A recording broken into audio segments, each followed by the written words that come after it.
Welcome back. Julian Ojebo joins us next. He is the Chairman, Communique and Communications for the NARD and immediate past First Vice President of the NARD. Good morning. Thank you for joining us today on the program. Well, it's a situation Nigerians just wish has been confined to somewhere in history. But as it is today, the NARD, unless it has changed, have not signed the MoU. You're saying questions about victimization, implementation of certain things. So let's hear directly from you now. What is the current situation? Thank you. Good morning, Chamberlain. Good morning, Nigerians. I want to start by saying we give praise to the Almighty God for life He has given to us. That said, moving forward, we're on day 22 of our strike, and as it stands at this very moment, nobody has called us for any meeting. Nobody. Not the Minister of Health, not the Minister of Labor. At the instance of the President, where the President of the Federal Republic of Nigeria gave a directive that all technicalities surrounding the strike action should be resolved. At that instance, the Minister of Labor called for a meeting between himself and the Nigerian Medical Association. Now, the key word there is technicalities. What are the technical issues that made the memorandum of action to fail? Okay? And now, the NARD, being a very law-abiding association, went to the meeting to proffer key information to the Nigerian Medical Associations because the President requested that we come. So we were not officially invited to that meeting. But because of our kind disposure to ensuring that all these issues are solved, we went, and a memorandum of action was to be signed by the Nigerian Medical Association. And we said there are two prongs to these things, okay? Number one is that the Nigerian Association of Resident Doctors has been taken to court by the Ministry of Labor. At that meeting, we made it clear to them that they should tell the Ministry of Labor to take the case out of court if they want us to have any meaningful input to these issues. But they also alleged that the meeting was not between NARD and the Ministry of Labor, that the meeting was convoked for the Ministry of Labor, government side involving Ministry of Health, Budget Office, National Salary Incomes Wages Commission, the Office of the Head of Service of the Federation that was represented by a permanent secretary. Okay, then it's metamorphosed into the full-fledged meeting that you actually carried out and you saw. Now, we only made a prayer, or two prayers. Number one prayer, kindly remove the case from the courts. We will sign. Two, before we sign, what is the status of the no work, no pay? Because for work done, you have not paid. And you're saying for work not done, you're also not going to pay. The minister said it himself 2 weeks ago. The minister reiterated in the meeting on Friday that he had already instituted the no work, no pay 2 weeks ago. The permanent secretary of health re-echoed that same thing and said no work, no pay has been instituted. And we said, you have not paid for the ones we've done. That is the reason why we're on strike. And you're talking that you are now not going to pay for the work not done. And we said it doesn't correlate. Pay us for the work we have done, and then we go back to work. The reason why we're on strike, we are not on strike for added allowances. We are not on strike for any other thing. We are on strike for our normal due salaries that we have not paid for January till July for some people. So it's ranging between 1 month to 7 months. We are talking about our salary shortfalls that we have not paid from 2014 to 2016. We're talking about our monies you have not paid for our medical residency training program. These are the issues on the table, and these issues have not been resolved. Well, Dr. So Jebo, at that instance, there was not a closed door. Yeah, pardon me about that. Could you go ahead and conclude that point about the closed door meeting? Yeah, at that point, there was not a closed door meeting between the top echelon of the leadership of the NMA, NARD, and the minister. Now, we made it also clear there that the minister has invoked the no work, no pay. If the minister can categorically tell the table that the non-victimization clause as included in the memorandum of action, that is the only time the NARD can put pen to paper before going to meet the National Executive Council, which is the highest regulatory body of the NARD. Mind you, Chamberlain, the decision to embark on the strike was not done by the National Officers Committee. It was a unanimous decision by the National Executive Council, and only the National Executive Council can call off that industrial dispute. Yeah, well, you might have been in the green room while we were speaking with the president of NMA, and we didn't ask him that question as well, if he was aware of all of these matters. And but I'm sure you heard his response about, well, he'll have to get information about that. But you are now telling us that there was a meeting between NARD, the NMA, and he. So, in other words, are you saying categorically that he is actually aware of all of these cases that you have brought up, including the one we did ask him, of which he said he was going to get information for? Chamberlain, I put it categorically clear that everybody is aware. Everybody is aware. I think we're just playing politics with Nigerians and the lives of Nigerians. I think we're playing politics. We should all be open to discussing these issues dispassionately. Okay? You tell us to come and sign a memorandum of action. We have signed a memorandum of action. We have signed a memorandum of terms of settlement. We've come back again, we've signed another memorandum of understanding. We've signed another memorandum of action, and nothing is being done. The thing is, all the memorandums we've been signing, the baseline is that they are not legally binding. So the government can decide to go whichever way it wants.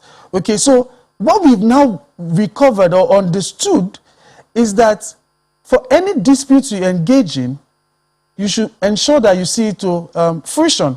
Because if you don't see it to fruition, in our own case, the alert of our salaries, the alert of our salary shortfalls, the alert of a medical residency training funding, these are the only actionable plans that can actually make us sign any memorandum of agreement or terms.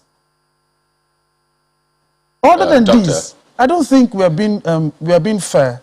Okay, in other words, I don't think you're we're saying, being fair. Right, so you're saying you're holding off from signing this MoU because, or you will not sign, rather, until the salary for January to July is paid, the shortfall from 2014 to 2016, and that particular training fee is paid. Is that what you're saying?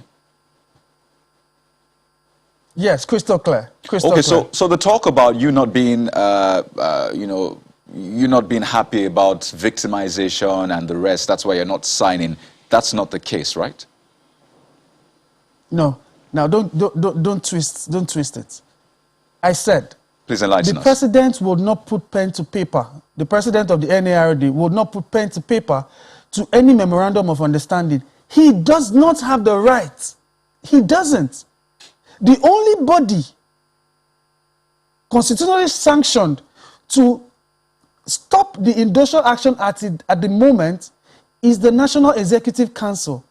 And the National Executive Council sitting in Umuahia made it clear that because of government's failure to pay these monies over time, accrued over time, the Nigerian resident doctors can no longer continue in the stress and pain they have made their members to go through. So they said that only an alert would make them go back to work. Someone has worked for 7 months. Someone has worked for 4 months. Imagine a young house officer just graduating from the university, has bills to pay, and you've not given him his emolument for 1 to 4 months, and then somebody say 114 is just some. I think that is painful, to say the least. And it's really sad, but I just want to understand the value of this MoU that the NMA and other government representatives signed, and Labour and the NARD says, well, we're not going to sign. I want to understand the value of it or the importance of it. I hope you get me. Yeah, I do get you. Now, yeah, so this particular MoU, not talking about the previous MOA or the MOTOS and the other ones. I'm talking about the recent one, the latest one over the weekend. So what is the state? You're not going to sign it at all until those monies are paid, you go back to work, and then you can start talking about it? Or what is the thinking around that particular MoU? That's what I want to know. The MoU is a memorandum of understanding. Whether we understand is now left to us, the National Executive Council. The president understood at that table a memorandum of understanding. He understood what the government was saying. But the National Executive Council does not understand what they're saying. The only language they understand is that they've not been paid their salaries. The only language they understand is that their medical residency training funding has not been paid. So the only language they understand is that they have salary shortfalls from 2014 to 2016. So is it that the president of the NARD, pardon me, is it that the president of the NARD could not communicate his understanding to the NEC such that they can also understand, or we're just choosing not to understand? No, don't put it that way, that we're not choosing not to understand. We are choosing not to understand because we don't understand the rationale why payments of salaries to be held for 7 months. We do not understand why somebody that is sitting in a particular office cannot do his job while I have done my job. That is what we cannot understand. We can understand you telling us that this is what we will do, this is what we will do, this is what we will do. But the person that has not been paid cannot understand that fact. The person that has lost his loved one and has not gotten his death in benefit service does not understand that part. So that is what we are saying. The president understands with them, fine and clear. It's a table. You've told him, he's understood what you have said.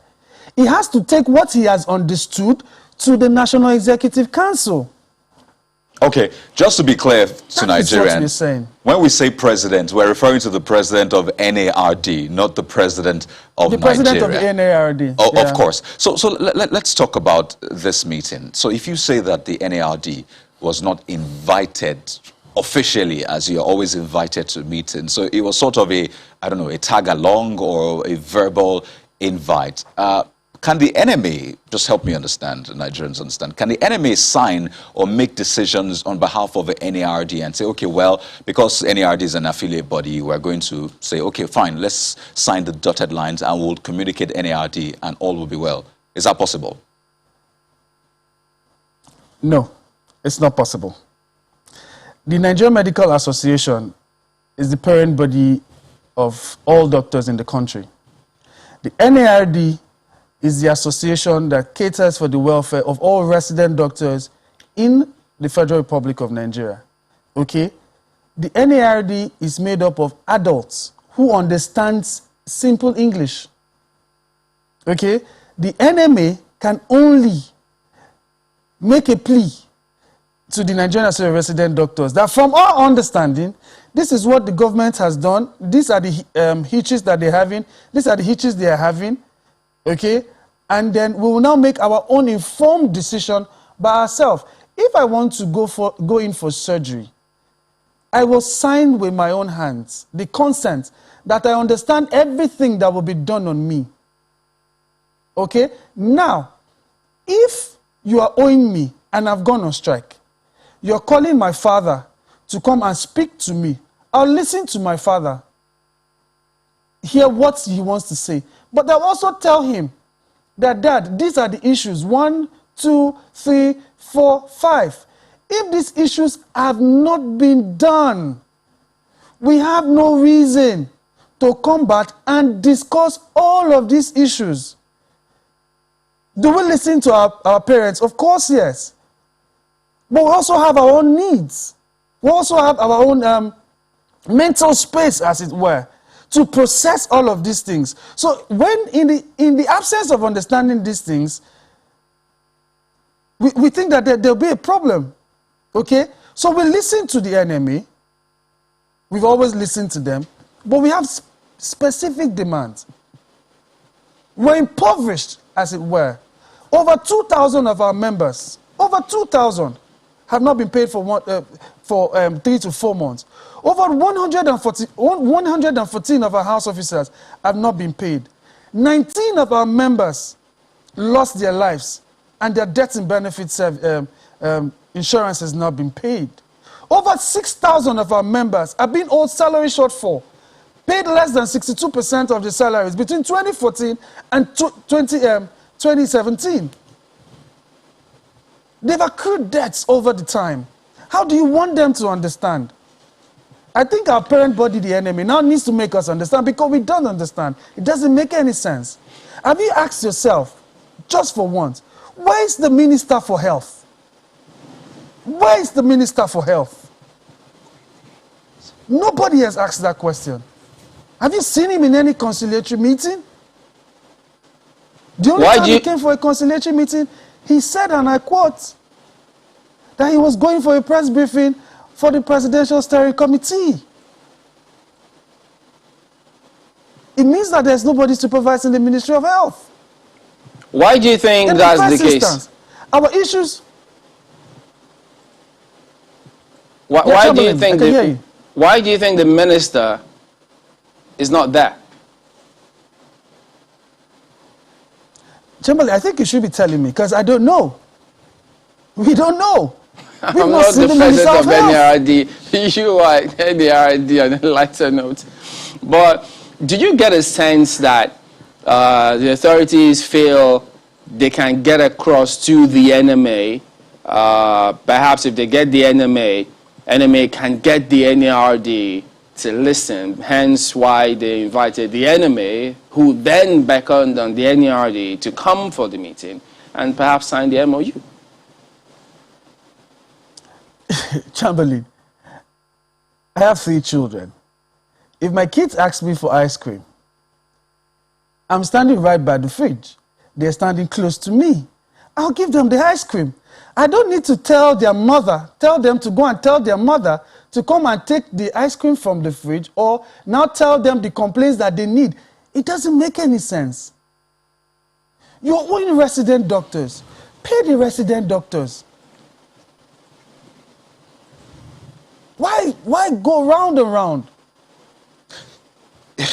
You know, Doctor, and for a lot of Nigerians, that has been the simple question. How hard is it? I mean, you just put it simply. You're owing resident doctors, pay resident doctors. We've heard government side as well. But I think a part of this conversation that we need you to also clear for us, yes, you've referenced the Minister of Health, but help us understand at whose table these issues need to be resolved. Professor Oja earlier mentioned that right after that MoA was signed, some people went to sleep. So maybe you also know those people that went to sleep, or those departments, agencies, ministries that went to sleep. So at least maybe Nigerians can rally round and wake them up. So help us know, please. It's basically 3 MDAs: the Ministry of Health, Office of the Head of Service of the Federation, and the Budget Office, or let's say the Ministry of Finance.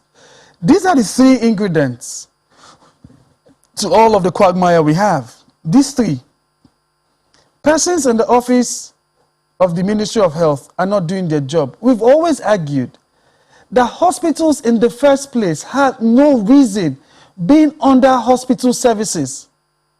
They need to be in the Department of Planning and Policy. Because there is no proper planning, there is no proper policy, we keep having these issues. There is no projection. That's why we have these issues. Now, when there are projections, it's moved from the Department of Hospital Services to Human Resources. There is a lag. There is a drag. They are not doing their jobs. It moves from Human Resources to Ministry of Finance. They're not doing their job. The obnoxious circular that was released by the Office of the Head of the Civil Service of the Federation, who apparently is also a doctor, circular we do not understand where it's coming from, the imports, the economical importance, the policy importance, we do not understand.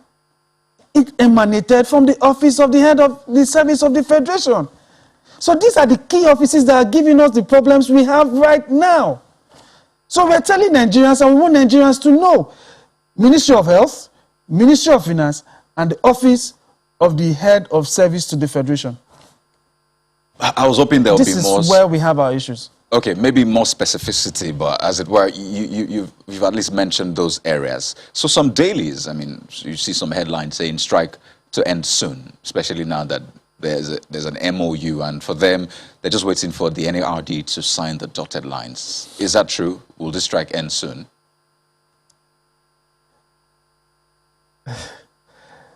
That's you putting me on the spot. Okay, but I'll try and give you an answer as a Nigerian doctor. You have not paid me and you're telling me I'm going to call off the strike soon. If you pay me today, I call off the strike today. If you pay me as I'm leaving the studio, I'll call off the strike today. Why am I sitting down home doing nothing? The only reason I'm going to stay at home is that I've not been paid. That's the only reason I'm staying at home. So when you say very soon translates to the doctors getting their due salaries. Come on, for God's sakes. We're talking about salaries. We're not talking about any other thing. Salaries. Just salaries. 7 months, 6 months, 5 months, 4 months. It's painful. All right, Dr. Julian Ojebo, Chairman, Communications and Communique of NARD. Thank you for your time this morning. Thank you very much, Chamberlain. We're back in a moment and talk on another equally important matter, so just stay with us.